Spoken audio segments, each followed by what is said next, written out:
All right, for the people who don't know, man, who the fuck do we got on Day Day TV? Boss motherfucking Celly, man. Paul Blaze, Salt Blaze. P World. Let's do it. My first question is, how did you get the name Boss Celly? Shit, just growing up, I went through a few names and shit. They used to call me Prince Celly. That's when I was younger, when I first started rapping and shit. And after that, just growing up, going through shit in life, little trials and tribulation.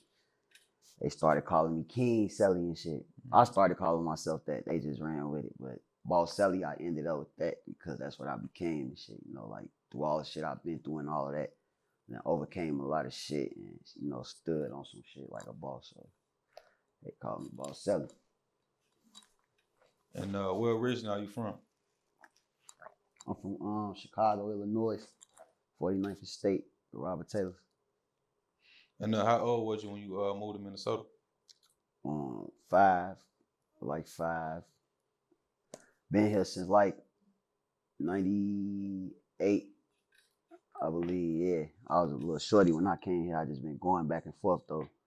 But they tore my buildings down, so it ain't really too much for me to go back there for. Most of my family up here now and shit. Yeah. But I was one of the first people to come here in my family, come to Minnesota and shit. Yeah. Now, growing up in Chicago, shit, what's some shit you had to go through on a daily basis?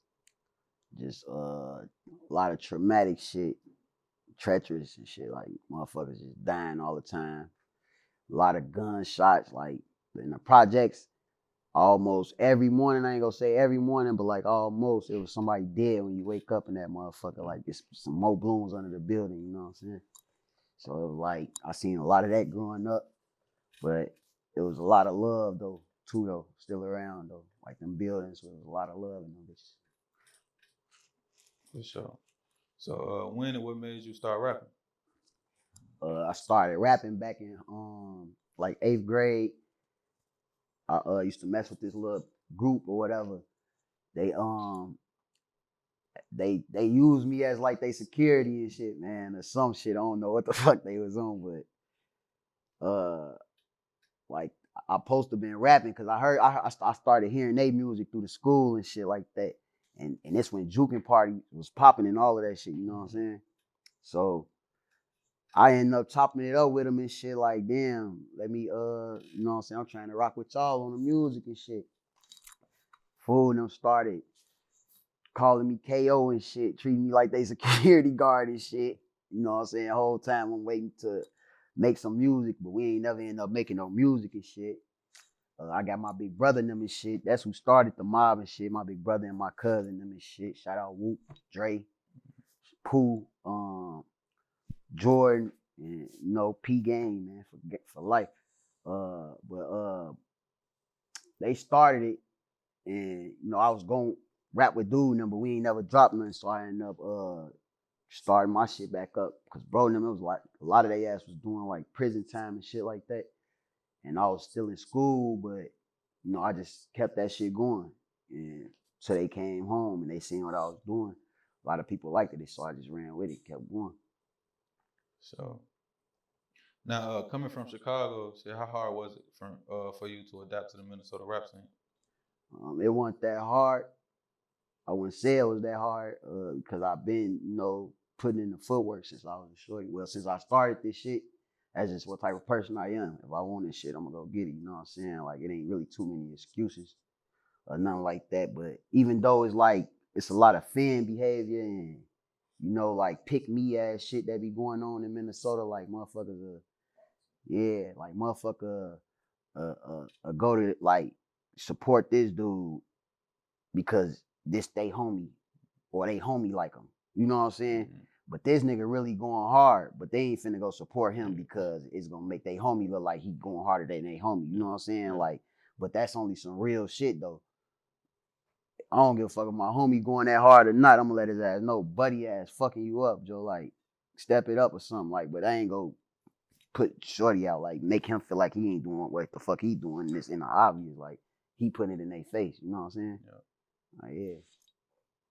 Now, in your music, you mentioned a mob a lot. Is that a clique from Chicago, or is that some shit you started in Minnesota? No, that's my big brother and them and shit. You know what I'm saying? Like they started the shit when I was a shorty. Like, I just grew up around this shit my whole life and shit. And really it's like it's some unity shit though, you know what I'm saying? Like it ain't like money over bitches or nothing like that. It's like some real mob shit. It's like we bringing this shit together. It's some unity shit. We ain't on no like we don't get no fuck who you is, what you as long as you ain't robbed no like stole nothing from no old lady, raped no kids, snitched and shit. You good. Come get that bread, you know what I'm saying? Get your money.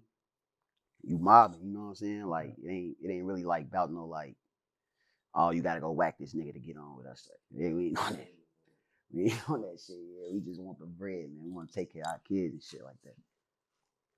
Now I know you've been rapping for a little minute, and I see like the past year you kind of like switch your flow like to that pain music. Like, was that some shit you always had, or did that kind of come like Nah, I ain't gonna year? lie. That shit just came. Yeah, like that shit just came. They bought that shit out of me though. You know what I'm saying? Yeah. Like that's what I mean by like that's the phases. Like I went through some shit. You know what I'm saying? And then that shit came out of me. You know what I'm saying? Like, cause like people, they used to like they was fucking with me back then, but they weren't fucking with me though. You know what I'm saying? Like everybody always, oh, you go hard. He be talking that shit. They'll say that shit, but when you really start talking to their ass, like, and you damn near reminding their ass of them situations when you talking about this shit. So they're like, damn, they know I ain't lying. You know what I'm saying? Like they know this shit ain't no gimmick, man. Like, so, but it just be hard for some people to, you know what I'm saying? Yeah. Like, be real with themselves. I don't even know how to say that shit, but it'd be hard for them to be real with themselves. Like, shit, I don't be lying. Like, if a nigga go hard, I'm gonna give him his flowers right then and there. It ain't gonna be no like sneaky, yeah, that nigga go hard, or like, if I ain't fucking with it, you gonna know I ain't fucking with it. You gonna see it in my face, like, he don't like this shit right here, like, yeah, but that's just how it be though, man.